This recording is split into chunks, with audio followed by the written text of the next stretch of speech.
आपका स्वागत है हेल्थ केयर टुडे में। इम्पॉर्टेंट सवाल, इम्पॉर्टेंट टॉपिक, हाई बीपी में क्या करें, बीपी को कैसे गायब करें, कैसा होना चाहिए डाइट, कैसा होना चाहिए डीआईपी डाइट, आपका डाइट। पहले तो ये समझना पड़ेगा हाई बीपी है क्या। इसको समझाने के लिए मैं आपको छोटा सा उदाहरण देना चाहता हूँ। आपके ब्लड वेसल्स हैं, राइट, और मान लो ये आपका पेन नहीं है, ये ब्लड वेसल है, राइट, जिसके अंदर खून दौड़ रहा है। अब इसको अगर मैं मानता हूँ कि ये पाइप है, हालांकि ये पाइप भी है एक तरह से, और इसके अंदर मैं पानी डालने लगता हूँ, राइट, और इस पाइप को बाहर से मैं प्रेस कर देता हूँ, दबा देता हूँ, और जब दबाऊंगा तो पानी का वाटर का प्रेशर यहाँ से जो निकल रहा है वो बढ़ेगा कि घटेगा? जितना मैं इसको स्क्वीज़ करूँगा वाटर प्रेशर बढ़ेगा, राइट। इमेजिन कीजिए कि टैप के नीचे आपने पाइप लगा दिया, पानी आ रहा है, और आपने टैप के वो जो पाइप है उसको दबा दिया, तो water pressure will increase, right. तो अब उसको हम ब्लड प्रेशर कॉन्टेक्स्ट में देखते हैं। ये ब्लड वेसल है और इसके अंदर ब्लड है, और इस ब्लड वेसल को स्क्वीज़ करेंगे तो ब्लड प्रेशर बढ़ेगा। अब इसको समझिए कि जितना डायमीटर कम होता है पाइप का, in this case blood vessel का, उतना ब्लड प्रेशर ज़्यादा होता है। डायमीटर रिड्यूस हो गया, ब्लड प्रेशर बढ़ गया, है कि नहीं? तो डायमीटर कब रिड्यूस होता है? जब अंदर क्लॉटिंग होने लगती है, अंदर ब्लॉकेज आने लगते हैं, तो द डायमीटर रिड्यूस्ड, एंड जब डायमीटर रिड्यूस होता है तो ऑब्वियसली ब्लड का प्रेशर ज़्यादा होगा। अब ज़रा सोच के देखिए कि जो दवाइयाँ आप ले रहे हैं ब्लड प्रेशर को कम करने के लिए, क्या वो दवाइयाँ ये जो ब्लॉकेज आगे उसको हटा रही है तो जाके ब्लड प्रेशर कम हो रहा है? जाहिर सी बात है, ऐसा नहीं, कुछ नहीं हो रहा है। तो क्या हो रहा है? वो जो दवाइयाँ हैं वो आपके हार्ट, आपके लंग पे, आपके किडनी पे काम कर रही है, फोर्स कर रही है आपके हार्ट को कि ब्लड का प्रेशर कम कर दो, राइट। तो ब्लड का प्रेशर कम कर दो यानी कि आपके हार्ट को कम काम करने बोल रही है, जैसा कि अक्सर हो जाता है बुढ़ापे में हमारे हार्ट वैसे ही काम करती है, कम काम करती है जैसे हम एज्ड होते हैं। यानी कि आपके हार्ट की एजिंग को बढ़ा के ये दवाइयाँ आपके ब्लड प्रेशर को कंट्रोल करने की कोशिश कर रही है। इससे सिर्फ आपको एक ही फ़ायदा होगा कि जब आप रीडिंग देखेंगे ब्लड प्रेशर का के मॉनिटर में, तो आपको लगेगा अरे 120/80, तो आपको शांति मिलेगी, सुकून मिलेगा। लेकिन एट द कॉस्ट कि आप इन रियलिटी और बीमार पड़ रहे हैं, जैसे कि होता ही है।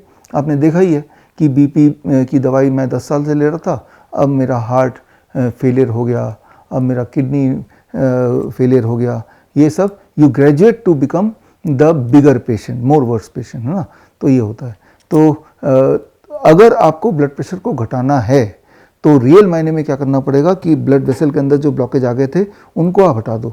उनको जब हटा देंगे तो आपका ब्लड का प्रेशर अपने आप ही घट जाएगा, क्योंकि डायमीटर ब्लड वेसल का बढ़ गया। तो इसके लिए क्या करना पड़ेगा?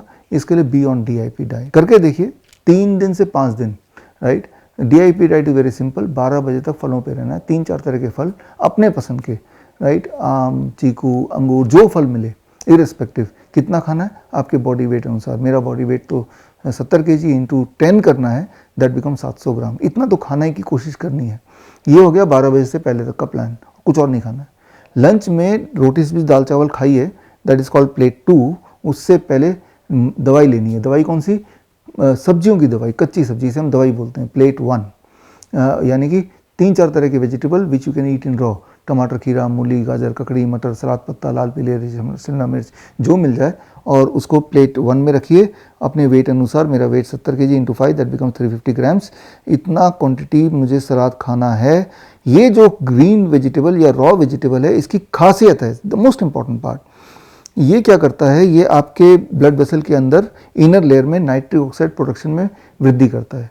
नाइट्रिक ऑक्साइड का काम होता है कि जो ब्लॉकेजेस है उसको हटाना। आपके बॉडी में जाहिर सी बात है नाइट्रिक ऑक्साइड का प्रोडक्शन घट गया होगा, इसलिए ब्लॉकेज बढ़ रहे होंगे। नाइट्रिक ऑक्साइड का प्रोडक्शन कैसे बढ़ाया? By taking the raw vegetable. तो रॉ वेजिटेबल 350 ग्राम आपने लंच से पहले खाया, जस्ट इमीडिएट पहले। उसके बाद रोटी सब्जी दाल चावल भी खा लिया, और डिनर से पहले भी आपने यही किया। डिनर आप 8 बजे से पहले कर लीजिए ज़रूर। और जब ये करेंगे, डेयरी प्रोडक्ट छोड़ देंगे, एनिमल फूड छोड़ देंगे, पैक फूड छोड़ देंगे, तो इंटरेस्टिंग बात क्या है, with in the second day आपका बीपी नीचे आने लगेगा। मतलब ये कि बॉडी में नाइट्रिक ऑक्साइड का प्रोडक्शन बढ़ चुका है। मतलब ये कि आपका क्लॉटिंग है या आपका जो ब्लॉकेजेस हैं वो ख़त्म होने लगे हैं। मतलब ये कि समय आ गया है कि अपने जो ड्रग्स हैं उसको भी टेपर डाउन करें, नहीं तो आपको हाइपोटेंशन हो जाएगी। ठीक होने के बाद भी अपने डाइट में रॉ वेजिटेबल्स को ज़रूर इंक्लूड कीजिए, फ्रूट को ज़रूर इंक्लूड रखिए। फ्रूट जहाँ की वो इमीडिएटली आपको एनर्जी देता है, आपकी इम्यूनिटी को स्ट्रॉन्ग करता है, वहीं रॉ वेजिटेबल आपके बॉडी में नाइट्रिक ऑक्साइड की प्रोडक्शन बढ़ा के इंटरनल क्लिनजिंग का काम करता है, जिससे आपकी बीपी, आपकी शुगर, ये सारी चीज़ नॉर्मलाइज करता है, ब्लड को प्यूरिफाई भी करता है।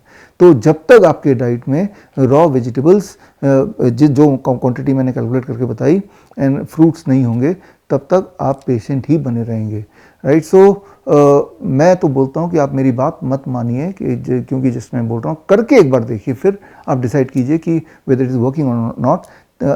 2 दिन के अंदर रिजल्ट आता है, मैं तो बोल रहा हूँ 5 दिन तो करके देखिए, right. It will give you result and definitely give you result. मुझे आज तक ऐसा एक आदमी नहीं मिला जिसने ये किया और उसके 2-4 दिन में रिजल्ट ना आ गए हों। अगर आपको ये वीडियो अच्छा लगा, लाइक कीजिए, सब्सक्राइब कीजिए। हम रखें आपका ख्याल।